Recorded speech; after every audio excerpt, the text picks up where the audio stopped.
How do you know? What are the signs that you should break up so that you can be happier? Well, something that you had brought up on one of your other episodes, Timmerie, is boredom in relationships and waiting too long to get married. And I think that often people will take boredom as a sign of, okay, it's done. But I think you mentioned that sometimes it's because you're not moving the relationship into the right direction. So that's what I want us. I want people to have a clear limit of how long you're going to spend with this person and talk about it at some point if you haven't already. You don't want to be bringing this up on the first few dates. So you have to be very careful when you talk about time limits in relationships.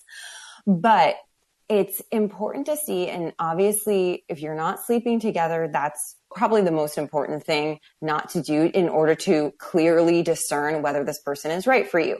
I mentioned before, if you're feeling most days lousy about the relationship, not a good fit for you. If you're feeling most days good, but here and there you have maybe a disagreement, but generally things are good, you have to keep discerning. And don't say no and don't break up until you feel like I've talked to the Lord about it. I've talked to trusted friends, maybe your spiritual director, maybe your parents, if they're close with them and they're wise advisors. You've prayed about everything in depth. Don't make that final decision to break up until you have peace about it.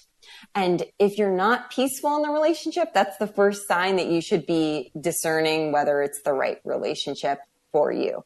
But I don't want you to get out of it until you know it's wrong for you. Very important. Okay, quick, last 2 tips here before we have to go. If you're a man, if you don't see this relationship leading to marriage, break up with her immediately. You're stealing her fertile years, and that will be counted against you on Judgment Day. I know those are intense words.